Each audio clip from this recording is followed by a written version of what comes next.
Seperti apa hubungan legislatif atau DPR, baik DPR RI, DPR provinsi maupun DPR kabupaten dengan eksekutif, dengan pemerintah? Bagi saya itu seperti hubungan suami istri. Istrinya adalah DPR. Jadi dia bisa diselingkuhi, bisa saja dia jadi istri kedua, ketiga, keempat, bahkan bisa jadi lebih dari 4. Nah, seperti apa hubungannya? Kenapa DPR itu eksekutif diibaratkan suami, legislatif diibaratkan istri? Kita mendingan mengasah asa dulu dengan bernyanyi. Kali ini nyanyi dari Iwan Fals. Turunkan harga secepatnya, urus saja moralmu, urus saja akhlakmu, peraturan. Nah, peraturan yang benar yang kami mau. Begitu kata Bang Iwan Fals. Jadi kalau eksekutif atau pemerintah diibaratkan sebagai suami karena dia punya segalanya, dia punya power, dia punya inspektorat di tiap departemen, dia yang megang anggaran, dia yang menghasilkan anggaran. Sementara istri ya dia dikasih saja sama eksekutif gitu, dia yang punya litbang, dia yang punya LIPI kalau sekarang BRIN. Ya punya infrastruktur, punya suprastruktur, sedangkan DPR RI bayangkan saudara-saudara ini di Komisi 3 saja. Komisi 3 itu hanya 52 orang. Yang aktif dari 52 orang itu yang bisa ngomong, yang bisa berdialog, ya sebut saja 20-30%, 40%. Kalau disebut 30% saja hanya 15 orang. Kalau disebut 40% hanya 20 orang. Sebut saja 50% yang bisa ngomong di komisi itu. Hanya berarti kurang lebih 25 orang. Sedangkan mitranya Kejaksaan Agung, Mahkamah Agung, Komnas HAM, Kepolisian. Di kepolisian saja ada Polantas, ada Kabar Reskrim, ada Intelnya, macam-macam. Ada Polda-Poldanya. Itu hanya di cover oleh 25 orang tadi yang aktif. Kemenkumham, sudah berapa tadi? KPK, kemudian Komnas HAM tadi sudah, LPSK, Lembaga Perlindungan Saksi dan Korban.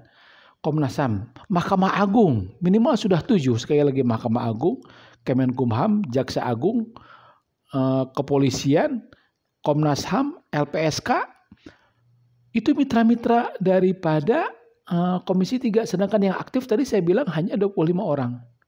Jadi bayangkan dalam rapat-rapat itu 25 orang yang aktif menghadapi eksekutif yang pinter-pinter, yang berkarir dari mulai eselon 3, eselon 4, eselon 3, eselon 2 begitu. Dan mereka ada yang doktor dan mereka sudah kuat, mereka didukung dana, mereka didukung litbang, mereka didukung tenaga ahli. Sementara di DPR tenaga ahlinya yang aktif hanya 2-3 orang. Itu pun juga ada yang S1, S2 dan tidak berkarir begitu. Ada memang tenaga ahli dari DPR RI, tapi juga itu kan mereka adalah birokrat, bagian dari birokrasi, bukan bagian dari anggota dewannya sendiri. Anggarannya pun diatur oleh eksekutif. Jadi bisa saja yang namanya istri ya diatur sama sama eksekutif. Jadi maju mundurnya legislatif, maju mundurnya istri itu akan sangat tergantung kepada eksekutif. Belum lagi tadi saya katakan didukung Bappenas, didukung oleh Sekretariat Negara, didukung oleh Presiden, didukung oleh Wakil Presiden, didukung oleh Menko, didukung oleh perguruan tinggi. Jadi ibaratnya eksekutif itu adalah 4 sehat 5 sempurna gitu. Dia sudah kekep, sudah masagi, sudah kuat, sudah lumayan kokoh. Sedangkan anggota DPR berganti kan, tiap 5 tahun berganti. Yang terpilih lagi itu saya kira kurang dari setengahnya. Kebanyakan tidak terpilih lagi. Dan bisa pindah-pindah kan. Hari ini yang menonjol PDIP, besok yang menonjol Golkar, tiba-tiba yang menonjol Gerindra. Besok hari mungkin yang menonjol PKS atau Nasdem. Visi misi seleranya akan berbeda. Yang selanjutnya kenapa legislatif saya sebut diilustrasikan sebagai istri, karena di DPR sendiri tidak ada. Tidak kuat, paling tidak litbangnya tidak kuat, tenaga ahlinya tidak kuat. Konon katanya kalau di Amerika satu orang anggota DPR itu tenaga ahlinya bisa sampai puluhan. Ada yang bilang 60, 70. Di Indonesia cuma 2-3 orang saja. Itu pun bukan berkarir, bukan pejabat karir. Sementara eksekutif pejabat karir. Jadi sudah orangnya berganti-ganti, sistemnya berganti-ganti, kekuasaannya berganti-ganti di legislatif itu. Tenaga ahlinya juga berganti-ganti. Kekuatan partainya juga berganti-ganti. Tiba-tiba saja sekarang ada Demokrat, ada Gerindra, ada Nasdem, kan dulu nggak ada. Udah gitu pendidikan anggota dewan juga beragam karena anggota dewan bisa ijazah SMA. Kalau dirjen itu kan pasti setara doktor.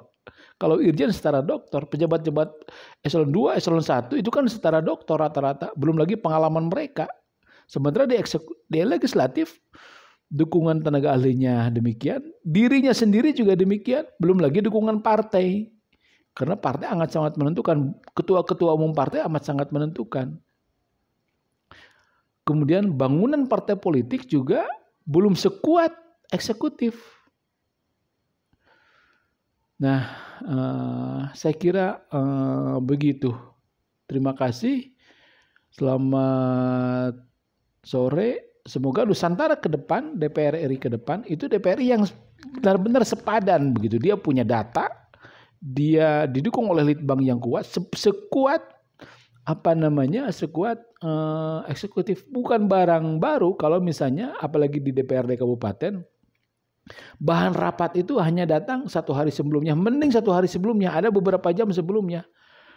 Jadi misalnya ini mau rapat pendirian rumah sakit, sementara bahan rapatnya belum dikasihkan, 1 hari sebelumnya, mana bisa dipelajari, tebalnya saja sudah segini.